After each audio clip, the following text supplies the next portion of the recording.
غیبت اور چگلی سے بچو۔ چگلی، مجھے یہاں ایک پیارا واقعہ یاد آیا امام غزالی کا۔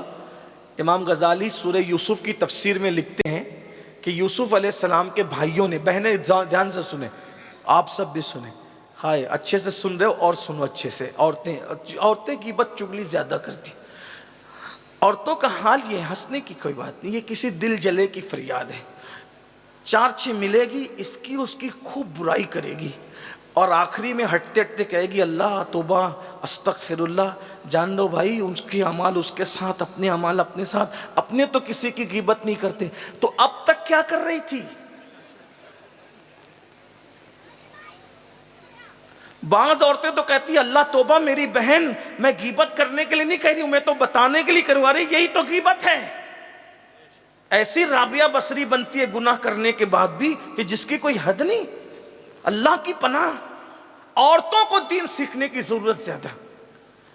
ایک عورت اگر دین سیکھ لے، 4 مردوں کے لیے جنت میں جانے کا ذریعہ بن جائے۔ عورت دین سیکھ لے، باپ کو سنوار سکتی ہے، بھائی کو سنوار سکتی ہے، بیٹے کو سنوار سکتی ہے، شوہر کو سنوار سکتی ہے۔ اور ہمارے یہاں سب سے زیادہ کمزوری دین کے معاملے میں عورتوں میں ہے۔ بہرحال تو یوسف علیہ السلام کے بھائیوں نے یوسف علیہ السلام کو بہت مارا پیٹا اور کنویں میں ڈال دیا، اور بکری کے بچے کو ذبح کیا، اور اس کے خون میں کرتا لت پت کر کے لے کر آئے، اور ساتھ میں ایک بھیڑیا بھی پکڑ لیا۔ بولے ابا بھائی کو بھیڑیا کھا گیا، اور یہ کمبخت بھیڑیا تھا، اس نے کھایا۔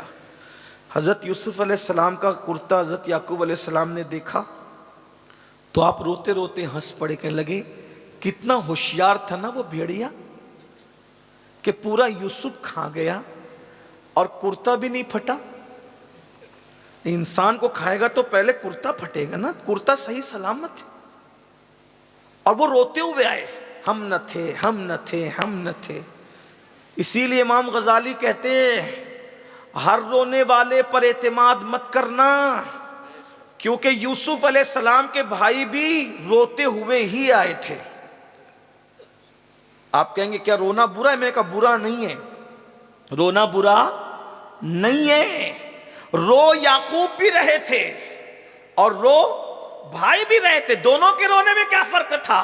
یعقوب کو محبت یوسف رلا رہی تھی اور بھائیوں کو رونا نہیں آ رہا تھا، وہ رونے کی ایکٹنگ کر رہے تھے۔ تو محرم میں بھی 2 لوگ روتے ہیں، ایک طبقہ رونے کی ایکٹنگ کرتا ہے اور ایک طبقہ محبت حسین میں روتا ہے۔ تو محبت حسین میں رونا عبادت ہے، لیکن ہم نہ تھے، ہم نہ تھے کی ایکٹنگ کرنا یہ خیانت ہے۔ ایک بات یاد رکھنا، اس لیے ہر ایک کے رونے پر پگھلنے کی ضرورت نہیں ہے۔ بھائی آئے تھے روتے ہوئے، بہرحال تو حضرت یعقوب علیہ السلام نے کہا بھیڑیا کھا گیا، ہاں یہ بھیڑیا ہے، دیکھو یہ اسی نے کھایا۔ آپ نے روتے ہوئے کہا او بھیڑیے، میرے اتنے خوبصورت لال کو تو کیسے کھا گیا؟ تو بھیڑیے نے، حضرت یعقوب پیغمبر تھے، نبی تھے نا، ان سے بات کی، اللہ کے نبی میں بھیڑیا ضرور ہوں، لیکن میں نے آپ کے بیٹے یوسف کو نہیں کھایا، کیونکہ مجھے معلوم ہے وہ اللہ کا نبی ہے، اور اللہ کے نبی کو کھانا جانوروں پر حرام ہے۔ جانور اللہ کے نبی کو نہیں کھا سکتا، مٹی اللہ کے نبی کو نہیں کھا سکتی، جانور اللہ کے نبی کو نقصان نہیں پہنچا سکتے، تو اس لیے وہ تو نبی ہے، صدیق ہے، میں کیسے کھا سکتا ہوں؟ میں نے نہیں کھایا۔ کہا پھر کیا ہوا؟ کہا جو ہوا میری آنکھوں کے سامنے، میں نے سب دیکھا۔ کہا بتا کیا ہوا؟ میں نہیں بتاؤں گا۔ بھائی لوگ تو نہیں سن رہے تھے نا یہ سب بات، کیونکہ نبی تھے یعقوب علیہ السلام۔ حضرت امام غزالی لکھتے ہیں یعقوب علیہ السلام نے کہا جب تیری آنکھ کے سامنے ہوتا کیوں بتاتا نہیں ہے؟ کہا اس لیے نہیں بتاتا کہ یہ چگلی ہو جائے گی، اور چگلی اللہ کو پسند نہیں ہے۔ میں بھیڑیا ضرور ہوں مگر چگل خور نہیں ہوں۔ اللہ کو اس بھیڑیا کی ادا اتنی پسند آئی کہ اللہ رب العزت نے یونس علیہ السلام کی مچھلی کو جنت میں داخل کرنا ہے، اصحاب کہف کے کتے کو جنت میں داخل کرنا ہے، تو ساتھ ساتھ حضرت یوسف علیہ السلام کے اس بھیڑیے کو بھی جنت میں داخل کرنا ہے، کیونکہ اس نے غیبت نہیں کی۔ اگر بھیڑیا چگلی سے بچ جائے تو اللہ بھیڑیے کو جنت عطا کرے، اگر مومن چگلی سے بچ جائے تو اللہ اس کو جنت کیوں نہ عطا فرمائے۔ چگلی سے بچ نہیں کرنا، کسی کی ادھر کی بات ادھر نہیں کرنا، بہت خراب بات ہے۔ بہت بری بات ہے. 90% جھگڑے گھر کے ختم ہو جائیں گے. چھوٹے چھوٹے بچوں کو بھی بتاؤ کہ چغلی نہیں کرنا. چوتھی بات کہ جب وہ کہتا ہے کہ میں چوتھی قبر پہ پہنچا تو میں نے دیکھا ایک سنسنی خیز منظر تھا کہ مردے کو آگ میں الٹ پلٹ کر رہے تھے فرشتے. اس کو سمجھانے کے لیے بتاؤں کیسے؟ جیسے مرغی تندوری بھونتے ہیں تو کیسے اس کو پلٹتے ہیں، سمجھانے کے لیے کہہ رہا ہوں، یہ ہنسنے کی کوئی بات نہیں. تو ایسے اس کو مردے کو آگ میں وہ تپا رہے، جہنم کی آگ میں الٹ پلٹ کر رہے تھے اور اس کو آگ کے گوزوں سے مار رہے تھے.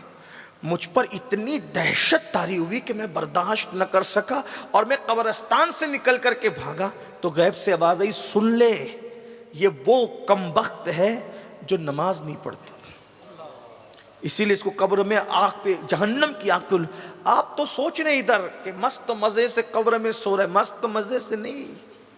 اللہ کے رسول علیہ السلام فرماتے ہیں جب بے نمازی مرتا ہے تو اس کی قبر میں اللہ تبارک و تعالیٰ ایک گنجا سانپ مسلط کرتا ہے جس کا نام شجاع الاقرع ہے، اور وہ اس کے جو ناخن ہے وہ لوہے کے، اور وہ جس کو ایک بار ڈسے 1000 سال تک کے اس کے اندر زہر گھومتا رہے اور اس کی ہڈی ٹکڑے ٹکڑے ہو جائے. شجاع الاقرع. اور جب کوئی بے نمازی ہوتا ہے تو وہ اس کو ایک بار نہیں ڈستا. فجر نہیں پڑی تھی تو ظہر تک، ظہر نہیں پڑی تھی تو عصر تک، عصر نہیں پڑی تھی تو مغرب تک، اور مغرب نہیں پڑی تھی تو عشاء تک، اور عشاء نہیں پڑی تھی تو فجر تک اس کو ڈستا رہتا ہے. اور وہ کہتا ہے میرا نام شجاع الاقرع ہے، اے نماز نہ پڑھنے والے قیامت تک میں تجھے اسی طرح ڈستا رہوں گا. آج ایک وقت کی نماز کے لیے صرف 10 منٹ کا ٹائم لگتا ہے. 10 منٹ کیوں نہیں نکالتے؟ 10 منٹ گیم کے لیے وقت نکالا، فلموں کے لیے وقت نکالا، دوستوں کے لیے وقت نکالا، سب کے لیے. مرتے وقت سب سے زیادہ تکلیف بے نمازی کو ہوتی. جہنم میں سب سے دردناک عذاب بے نمازی کو دیا جائے گا. بلکہ یہاں تک میرے آقا فرماتے ہیں جو جان بوجھ کر نماز چھوڑ دے قیامت کے دن اس کے ساتھ میرا کوئی وعدہ نہیں ہے. پھر وہ کہتا ہے میں تو بھاگ رہا تھا لیکن میں نے سوچا ایک قبر اور کھود لوں، ہو سکتا ہے کچھ کام بن جائے. جب میں نے 5ویں قبر کھولی تو میں نے کیا دیکھا کہ قبر تا حد نگاہ کشادہ تھی. اس میں باغ تھے، نہریں تھی، اور ایک خوبصورت جوان سفید کپڑے پہن کر کے ایک دم خوشی خوشی تخت پہ بیٹھا ہوا تھا. وہ 2 گز زمین نہیں ہے، اس کے اندر بہت کچھ ہے. یہ ہماری آنکھوں کا قصور ہے کہ نہیں دیکھ پاتے. آپ تو کہیں گے یہ امین القادری کیا کہہ رہا ہے کہ قیامت تک وہ سانپ ڈسے گا، ہم تو 6 مہینے میں قبر پلٹی کر دیتے. اور تیری قبر کی پلٹی کچھ بھی ہو، یہ میرا اللہ ہے. تجھے دکھتا کچھ اور ہے، ہوتا کچھ اور ہے. اگر اللہ عذاب دکھا دینا تو دنیا ختم ہو جائے.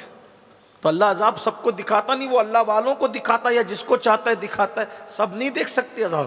تو قبر پلٹی ہو جائے پھر بھی اس میں عذاب ہوگا، تمہیں دکھ نہیں رہا ہے. کہ کیوں نہیں دکھ رہا ہے؟ میں نے کہا میرے بھائی ہم تو اتنے اندھے ہیں کہ پوری زندگی کبھی خود کا چہرہ نہ دیکھ سکے. کبھی دیکھا اپنا چہرہ؟ دیکھا؟ بغیر آئینے کے، بغیر سبب کے اپنا چہرہ کبھی نظر آیا؟ جس کو خود کا چہرہ نظر نہ آئے اسے اللہ کا راز کیا نظر آ سکتا ہے؟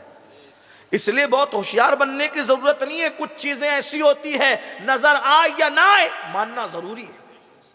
کچھ 1.5 ہوشیار ہوتے ہیں. ایک مرتبہ امام جعفر صادق تقریر کر رہے تھے، اللہ ہے نظر نہیں آتا. ایک 1.5 ہوشیار ہے کہ جو نظر نہیں آتا میں اس کو نہیں مانتا. وہاں امام جعفر صادق کا ایک دیوانہ تھا جس کو بہلول کہتے. بہلول کا مطلب کیا ہوتا ہے؟ خوش مزاج، خود ہنسے دوسروں کو ہنسائے. بہلول کا مطلب کیا ہوتا ہے؟ دانش مند، عقل مند، خوبصورت بالا. بہلول دیوانہ تھا، امام جعفر صادق کا شاگرد تھا. جیسے اس 1.5 ہوشیار نے کہا نا جو نہیں دکھے میں اس کو نہیں مانتا، اس نے اٹھایا پتھر اور دیا دے سے زور سے سر پہ مارا. ہائے میرا سر، میرا سر. کیا کر دیا یہ پاگل نے؟ بہلول نے کہا کیا ہوا؟ سر تو نے مار دیا تو ہو کیا؟ درد ہو رہا ہے. کہا دکھا کدھر ہے؟ ارے درد ہو رہا ہے، ارے دکھا کدھر ہے؟ او پاگل درد ہو رہا ہے۔ کہا کہ تیرا فلسفہ ابھی تو نے بیان کیا نا کہ جو دکھتا نہیں میں اس کو مانتا نہیں، تو جب تیرا درد دکھتا نہیں تو میں اس کو کیسے مان لوں؟ تو اس کو پتا چل گیا کہ جعفر صادق کے دیوانے نے ایسا